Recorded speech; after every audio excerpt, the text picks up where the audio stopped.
So, a little warning here. I'm doing a bit of due diligence, if you like. If you're having a bad day, if your blood pressure is feeling a little bit high, then it's probably not a good idea for you to watch this video. What I'm about to show you is just one very striking example of the deceit and the con artistry with catastrophic human consequences, which has come not just to scar British politics, but actually to define it. Now, this is a video from the referendum campaign of 2016. It was issued by Vote Leave. And what it does is contrast the terrible state of the NHS while we're in the EU and how idyllic the NHS will look once Britain leaves the EU. Now, if it sounds beyond belief, given the current state of the National Health Service, then that's because it is. Now, what I'm going to do is I'm going to play this video. Hope that you don't, throw yourself out of a window with a moment of blind fury. And then I'm going to talk about the horrific reality under Tory rule that the NHS is currently in. Because what we are talking about is a humanitarian catastrophe unfolding in this country. Not an exaggeration, and I'll explain why once I've played this nauseating video.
Our NHS is at breaking point.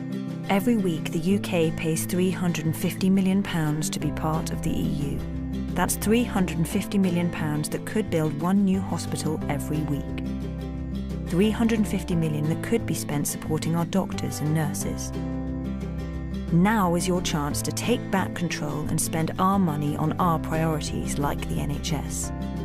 Vote Leave on the 23rd of June.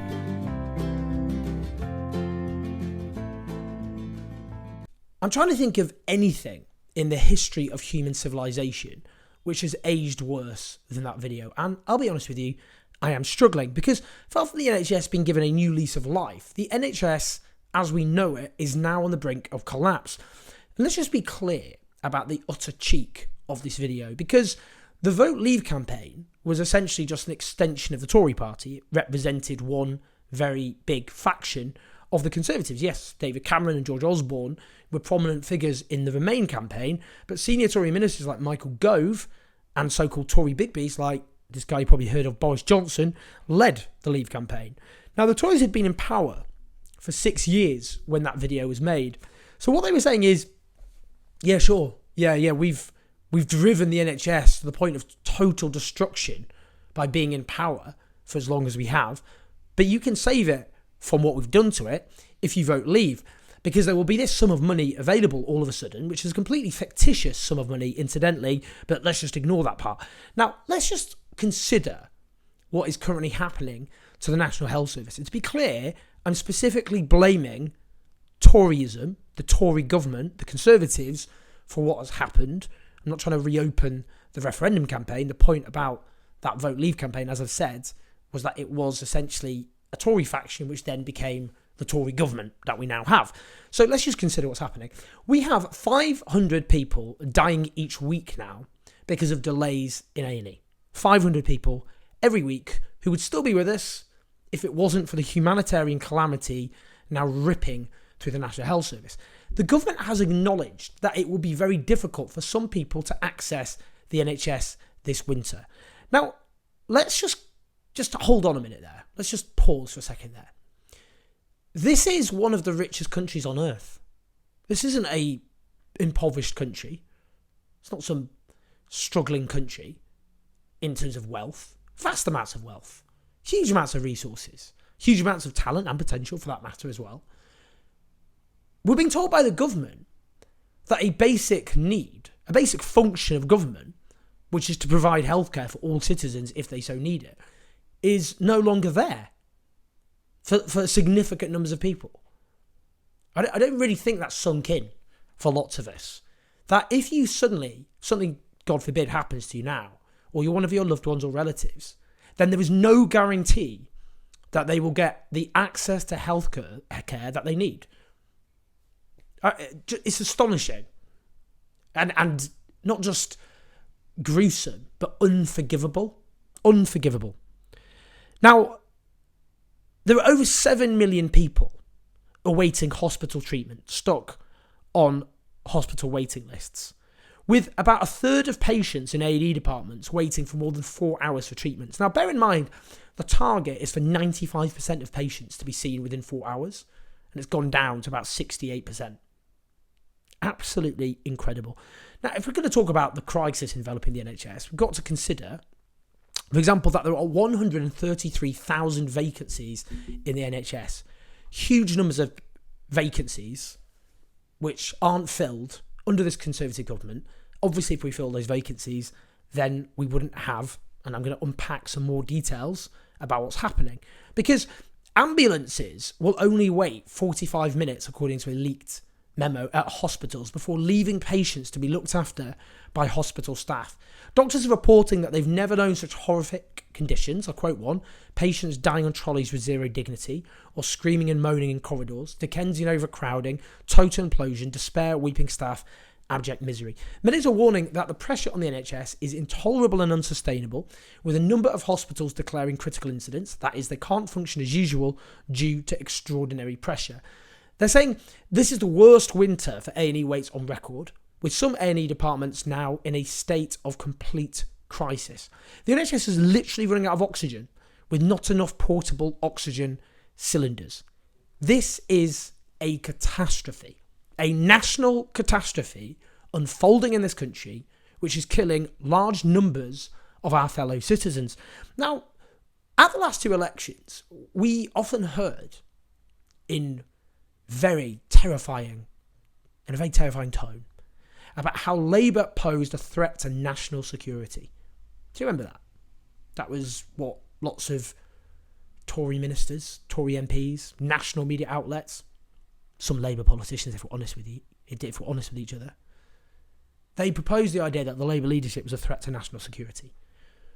Under Tory rule, we now have hundreds of people dying a week avoidably. The continued presence of the Conservative Party in government is the real threat to national security. Imagine, because supposedly, a government had failed to look after national security, so terrorist attacks were killing 500 people a week. But we are talking about 500 people dying a week, avoidably, because of the policies of this government. Removing this government is now a matter of life and death. People's lives actually depend on it. And as I say, I don't want to reopen the culture wars about Brexit, because the real culprit here is Toryism, the Conservative government. And the longer they're in power, the more people are going to die.